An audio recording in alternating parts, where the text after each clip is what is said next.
달순의 라이브. 다가오는 새벽에도 아주 재미난 챔피언스리그 8강 또 한 번의 경기가 열립니다. 독일의 라이프치히와 스페인의 아틀레티코 마드리드 이제 맞대결인데요. 이 단판 승부니까 좀 재밌을 것 같아요. 우리 지난 새벽에도 파리하고 아탈란타 경기 진짜 재밌잖아요. 어떻게 막판에 경기가 이렇게 뒤집어질 수 있을까요? 진짜 네이마르와 음바페가 다 했는데 진짜 멋진 경기였습니다. 이 경기도 진짜 재밌을 것 같아요. 일단 두 팀의 컬러가 진짜 확실한 팀들이고 나겔스만 감독과 시메오네 감독이라고 하는 이렇게 유럽 축구를 이끌어 나가는 또 하나의 어떤 명장들이 또 경기를 끌어가고 있기 때문에 와 이거 어떻게 될까 아주 궁금함이 좀 많습니다. 뭐 결과적으로도 만약에 라이프치히가 이긴다고 한다면 사실 라이프치히는 그동안 챔피언스 이렇게 많이 나왔던 팀이 아니잖아요. 조별리그가 역대 최고 성적이었는데 지금 계속 기록을 스스로 깨나가고 있는데 와 4강까지 올라갈 수 있을지 이거 정말 큰 또 하나의 사건이 될 수도 있을 것 같고요. 지금 아틀레티코 마드리드 같은 경우는 그동안 역대 챔피언스리그 옛날부터 따지면은 모두 결승에 3번이나 올라갔는데 마지막 결승에서 그 고비를 넘지 못하면서 준우승만 이제 3번 차지했습니다. 다시 한번 우승에 도전할 수 있는 발판을 마련할 수 있을 것이냐 이런 것도 관심이 있을 것 같아요. 이날 경기 이제 승자 라이프치히와 아틀레티코 마드리드의 승자는 아탈란타를 잡고 올라온 파리와 이제 4강에서 만나게 됩니다. 이 경기는 또 이제 저런 관심이 또 있을 것 같아요.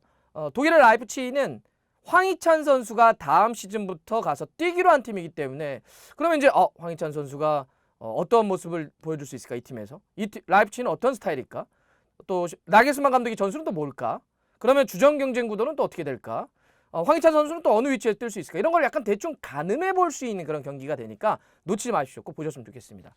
근데 많은 분들이 제가 지난 새벽에도 파리하고 아탈란타 경기하는데 정말 쉴 새 없이 계속 물어봅니다. 제가 이 라이프치히하고 꼬마 경기를 중계하겠다고 했더니 황희찬 나옵니까? 황희찬 나옵니까? 황희찬 뛸 수 있습니까? 우리 이제 그만 물어보셨으면 좋겠어요. 다 아시잖아요. 근데 물론 이제 헷갈리시는 분들이 있을 것 같아서 제가 짧게 말씀드릴게요. 자, 황희찬 선수는 전학생입니다. 새 학기에 이제 학교 옮겨가지고 다른 학교에 가서 이제 신학기를 하려고 한 선수니까 지금 챔피언스리그는 이제 9학기잖아요. 지난 학기 아직 안 끝났습니다. 전학생이 어떻게 지난 학기 듣지 않잖아요. 새로운 신학기부터 들어야 되니까 지금 챔피언스리그는 지난 학기 9학기다. 그러니까 전학생인 황희찬 선수는 다음 시즌부터 뛸 수 있다.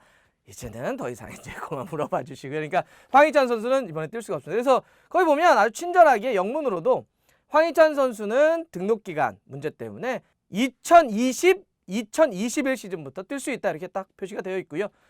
유럽 축구 연맹은 이제 등록을 할 때 2번에 걸쳐 등록하잖아요. 새 시즌 앞두고 등록 한 번, 시즌 도중이었던 겨울 이적 시장 끝나고 이제 등록 한 번. 그때 선수들로 이제 그 챔피언스를 소화하는 건데 황희찬 선수는 이번에 여름에 왔으니까 당연히 지난 겨울에 이미 끝났잖아요. 그 등록된 선수를 갖고 지금 치르고 있는 겁니다. 못 뜁니다. 하지만 황희찬 선수가 다음 시즌 어떻게 뛸지는 우리가 가늠해 볼 수 있다. 이런 것도 물어보십니다. 티모 베르너는 그러면 왜 못 뜁니까? 지금이 9학기면 그 친구는 라이프치히에 계속 뛰었던 선수니까 뛰어야 되는 거 아닙니까? 네, 그것도 좀 꼬인 거죠. 뭐냐면 티모 베르너가 이제 첼시로 갔잖아 이번 여름에. 원래대로 하면 예를 들어서 팀끼리 서로 이야기하고 티모 베르너도 그래요. 저 그러면 계약을 뭐 이적은 확정 지었지만 한 달 정도 살짝 늘려가지고 뭐 그러면 이제 챔피언스리그까지 뛰고 가겠습니다. 이렇게 하면 뛸 수는 있습니다. 다비드 실바 맨시티 그렇게 하잖아요. 계약을 살짝 연장해가지고 나 챔스까지 한번 뛰고 다 끝내겠습니다. 이렇게 할 수는 있는데 티모 베르너가 스스로 저 이제 계약이 뭐 됐고 첼시로 넘어갔기 때문에 저 이제 첼시 선수입니다. 계약도 끝난 거 아닙니까? 그러니까 저는 그냥 이제 계약 깔끔히 정리하고 라이프치히 그동안 고맙긴 했는데 라이프치히 선수를 이제 더 이상 경기 뛰지 않겠습니다. 이래가지고 티모 베르너도 이 경기를 뛸 수가 없는 겁니다. 결과적으로는 어쨌든 라이프치히가 좀 고민이 좀 될 것 같은데 어쨌든 자 황희찬 선수 입장에서는 그러면 티모 베르너가 없이 이 경기 치른다는 거 아닙니까? 그러면 사실 티모 베르너 없이 다음 시즌 또 가야 되는 거잖아요. 라이프치히가. 그러면 황희찬 선수 입장에서는 딱 같은 상황인 거예요. 자 어차피 다음 시즌 티모 베르너 없이 내가 저기서 뛰어야 되는데 이 경기도 티모 베르너가 없어. 그러면 이 위치에서 내가 어떻게 뛸지 나의 어떤 주전 구도는 어떻게 될지 궁금할 수가 있는 거죠. 자 그러면 이 두 팀의 어떤 경기 한번 좀 대충 어떤 선수들이 나올지 놓고 보면 라이프치히 같은 경우는 부상자가 살짝 있습니다. 근데 뭐 크진 않을 것 같아요. 일단 수비 쪽에 코나테 같은 경우는 센터백을 보는 선수인데 부상으로 뛸 수는 없습니다. 근데 뭐 주축이 아니에요. 주축이 아니고 이제 자비처라든지 아니면 유스볼 폴센 그 공격 쪽에 있는 선수, 그다음에 수비 쪽에 할스텐베르크 이런 선수들이 이제 부상 여파가 좀 있다고 해요. 하지만 뭐 완벽하게 부상 때문에 뛸 수 없다 이런 상황은 아닌 것 같고 상황을 좀 지켜봐야긴 하겠지만 대체적으로 제가 뭐 독일 쪽이라든지 외신을 좀 찾아보니까 뛸 수는 있을 것 같다. 이런 얘기를 하고 있습니다. 그러면 이제 이 라이프치히가 어떻게 쓸지. 라이프치히는 나겔스만 감독이 되게 젊은 감독이잖아요. 아직도 만으로 30대 초반 감독인데 포메이션 뭐 하나 두 개를 딱 하는 게 아니라 굉장히 다양하게 많이 써요. 사실 이 나겔스만 감독이 강조하는 건 포메이션 자체보다는 공격과 수비의 전환의 속도입니다. 그래서 황희찬 선수를 선택한 거죠. 굉장히 빠르게 트랜지션, 공격하다가 수비, 수비하다가 공격, 이걸 굉장히 빠르게 가져가는 감독이기 때문에 황희찬을 선택한 건데, 그래서 이번에도 뭐 4백 쓸지 3백 쓸지 여러 가지 이제 미디어마다 좀 다르긴 하는데, 지금 선수의 구성이라든지 혹은 지금 팀워크라든가 없는 그런 상황 속에서 이번 경기 또 단판 승부잖아요. 챔피언스 이제 8강부터 다 단판 승부이기 때문에 약간 백스리를 쓰지 않을까? 이런 얘기를 하고 있습니다. 아무래도 아틀레티코 마드리드도 딱 수비하다가 튕겨 나오는 게 좋으니까 이번에는 백스리를 쓸 것 같다. 그래서 3-4-2-1로 지금 얘기가 되고 있는데, 수비 쪽부터 말씀드리면 골키퍼는 이제 굴라치가 쓸 것 같고요. 백스리는 하스텐베르크, 우파메카노, 그리고 클로스터만이 있을 것 같은데, 수비 쪽도 사실은 이제 이번 시즌 고민이 좀 많았던 게 그 오르반 선수가 이제 부상으로 계속 결합하지 못했던, 제대로 어려움이 있었는데 이렇게 백스리 한번 쓰고요. 좌우 쪽 윙백들이 이러면 좀 중요할 것 같은데, 그 이제 맨시티에 있었던 앙헬리뇨 선수가 왼쪽, 오른쪽이 무키엘레가 쓸 것 같고요. 허리 쪽이 사실 그 시즌 도중에 그 디에고 덴메 선수가 이제 이적해가지고 사실 고민이 좀 많았던 곳인데, 여기가 라이머하고 캄프리 쓸 것 같습니다. 그리고 이제 앞쪽이 여기가 이제 황희찬 선수하고 좀 연결될 수 있는 데죠. 이렇게 보시면서 누구랑 황희찬 선수가 좀 싸워야 될까? 어떤 포지션에 좀 싸워야 될까? 주전 구도를 어떻게 해야 될까? 조합은 어떻게 될까? 이런 보시면 되는데, 앞쪽은 이제 2-1 이렇게 말씀드렸으니까 최전방은 패트릭 시크입니다. 그리고 2선 쪽에는 은쿠쿠와 자비처가 될 것 같은데, 사실 황희찬 선수는 이 세 위치에 다 갖다 놔도 뛰어도 돼요. 그죠? 최전방에 뛸 수도 있고 이제 뭐 2선 쪽에 뛰어도 되는데, 여기 약간 변수는 뭐냐면 어느 위치든지 갖다 놔도 됩니다. 티모 베르너가 없으니까. 티모 베르너가 그러고 보니까 지난 시즌 압도적인 팀에서 최다 득점자인데 그 역할을 황희찬 선수가 얼마큼 하느냐가 중요한데, 최전방에 있는 패트릭 시크 같은 경우는 AS 로마에서 임대한 선수입니다. 아직 계약 연장 여부가 확실하게는 나오질 않아서, 만약 이 선수가 남는다고 한다면 시크와 함께 전방에 대한 주전구도 싸움을 할 수도 있고, 아니면 이제 2선 쪽에서의 주전구도 싸움을 할 수도 있을 것 같아요.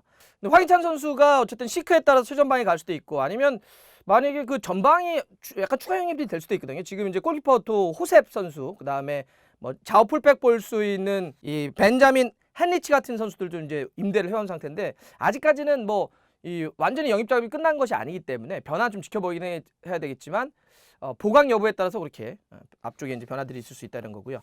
자, 상대하는 그래도 아틀레티코 마드리드도 한번 좀 알아봐야 되겠죠. 4-4-2는 변함이 없을 것 같아요. 뭐 시메오네 감독이 거의 시그니처 포메이션이니까 변함이 없을 것 같은데, 여기는 사실 그 코로나 양성 반응이 일어났다 그래가지고 지금 공격 쪽에 앙헬 코레아, 그리고 이제 수비 쪽에 시메 보르사리코 선수가 이제 코로나 문제 때문에 이번에 합류할 수가 없습니다. 그거 말고는 뭐 웬만한 선수들이 다 나올 것 같은데, 뭐 골키퍼는 얀 오블락, 정말 세계 최고의 골키퍼고요. 그다음에 왼쪽 풀백은 헤난 로디, 히메네스, 사비치, 오른쪽은 이제 트리피였을 것 같고요. 이선도 좋죠. 코케, 사울리게스, 토마스 파티, 요렌테인데, 근데 약간 토마스 파티가 근육 쪽이 좀 문제가 있다고 합니다. 근데 뛸 수는 있지 않을까 좀 싶어요. 전방은 주앙 펠리스가 하나 쓰고, 한쪽이 이제 알바로 모라타냐 디에고 코스타냐 이런 거 놓고 봤을 때 전체적인 어떤 폼을 봤을 때는 알바로 모라타가 좀 선택될 가능성이 높을 것 같습니다. 자, 이렇게 이제 서로가 하면서 경기를 할 텐데, 크게 봐서는 이 두 팀은 어쨌든 이 감독의 어떤 확실한 어떤 색깔들을 좀 보시면 좋을 것 같아요. 나겔스만 감독 같은 경우는 진짜 엄청나게 선수들을 많이 뛰게 하는 활동량. 그래서 그 대체적으로 젊잖아요. 다 20대 초반이나 20대 중반 선수들로 구성을 해가지고 굉장히 공격과 수비의 전환을 좀 빠르게 가져가는 굉장히 스피디한 축구를 하게 됩니다. 아주 공격적인 어떤 칼라도 갖고 있고요. 이제 그런 능력들을 뭐 점유 자체는 이렇게 신경 쓰지 않습니다. 이건 비슷해요. 그러니까 아틀레티코 마드리드도 그렇고 지금 라이프치히도 그렇고 점유 자체는 그렇게 신경 쓰지 않지만 굉장히 공격과 수비 전환을 좀 빠르게 하고 그 트랜지션을 중시 여긴다, 이런 걸 좀 볼 수 있겠고, 우리가 뭐 사실 뭐 아틀레티코 마드리드 같은 경우는 너무나 잘 아시잖아요.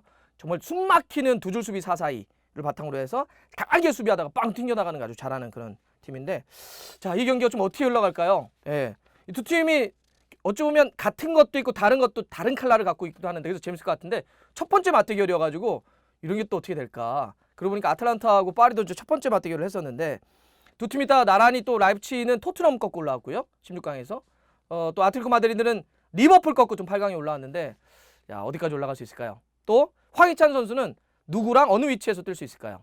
이걸 지켜볼 수 있는 경기가 다가오는 새벽 4시에 펼쳐집니다.